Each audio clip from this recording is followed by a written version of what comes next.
when we went to this issue, everybody was scrambling for paper. What is here? What's there? Stuff's still coming after we sat down to discuss this item. It doesn't make any sense. How are we going to make good policy with stuff just floating all around, all about us? What is the issue if we can't take some time to organize our thoughts and make sure that we're doing the right thing? Why are we being pushed by these folks that we have to do it now? It doesn't make any sense to me at all. We have set up here meeting after meeting, and people throw these amendments to the ordinance in our face and expect for us to digest them and make decisions about them at the drop of a hat.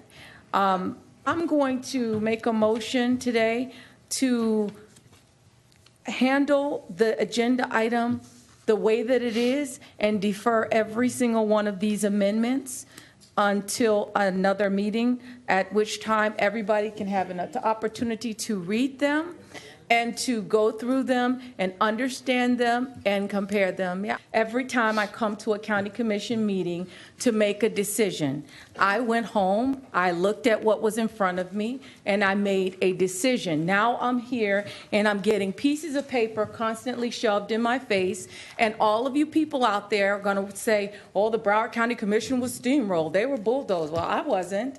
I mean, I'm not voting for something that that I don't think is properly cooked. Even the people up here presenting some of these amendments don't even know what they're presenting because somebody gave it to them to present.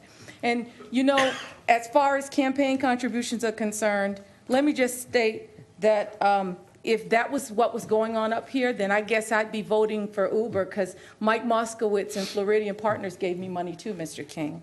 I'm going to ask for a motion to defer every single one of these amendments and until 2 weeks from now, and only take up the amendment, the ordinance as it is before us today.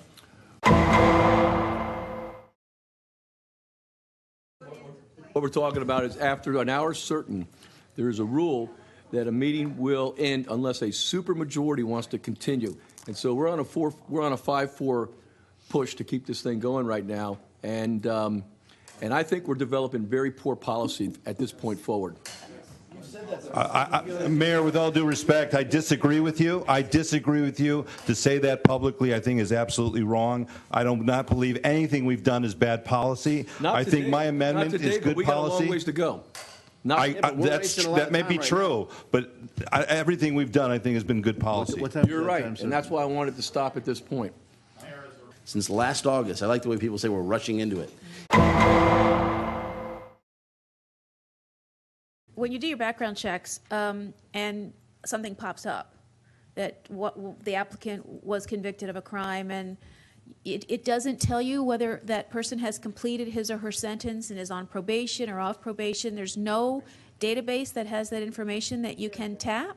We pull the actual criminal record or the court record, Yeah. and it says what the conviction is, what the sentence was, probation, years in prison, whatever. But we don't have the centralized database. Somebody could get out of prison early and be released for good behavior or other. But court records that we check, court records do not have incarceration release dates on them.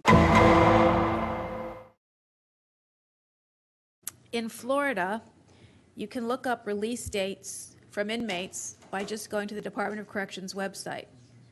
I don't get why you just can't simply key in a guy's name and on the Department of Corrections website here or New Mexico or California and just find out when their release date is. So in Florida, there is that database, but not every state has that database. Okay. It's also not accessible electronically, so someone has to physically go to that website, type it in. That's electronic in my mind. So when I say electronic, the way the rest of our systems work, it taps in because we're doing this for thousands of people a day across the country. I get that, and I really don't want to do anything onerous. And According to our code. So the release date on somebody who committed tax fraud or the release date on somebody that committed mail fraud isn't available. I don't see the big deal.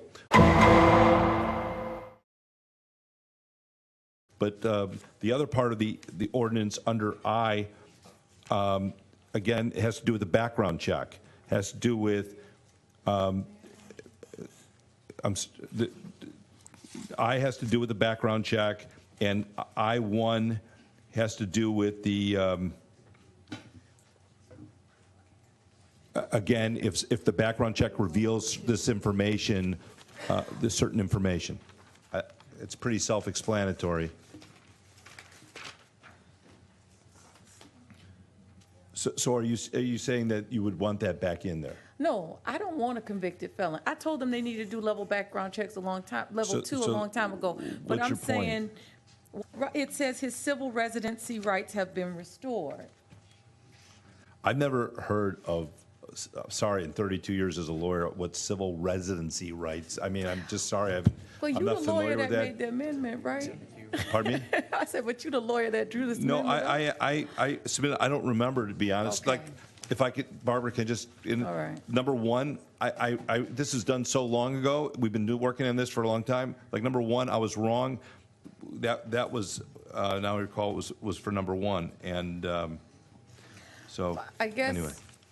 what I'm trying to say is, I know you didn't write this. You were just taking, I artfully crafted it. So. you just artfully put your name on something that Uber artfully gave you. I would never But do I'm that. saying, that's okay. A lot of people do it. No, I actually went through it. I actually went. It's okay. A lot of people wrote it. do it up here. What I'm saying is, it just didn't make. Did. You know what?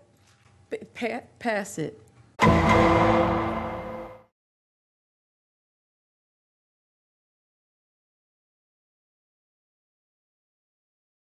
We discussed this with Uber, and we believe, based on their explanation and understanding of their system, that there's some technical difficulties in acquiring real-time data from their system.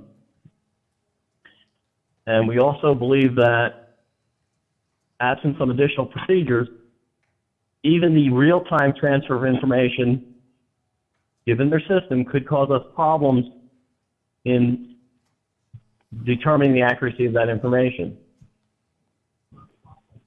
We have, right now, about 2,600 vehicles on the system, plus on the system, that uses either SunPass or the AVI. And it works very well, and the accountability is very good. Working with Uber and Lenny, this is one of the things that we're doing a lot of changes. We're making a lot of sausage here. And I like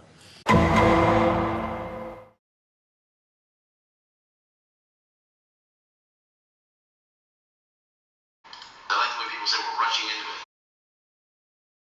We're doing a lot of changes. We're making a lot of sausage here.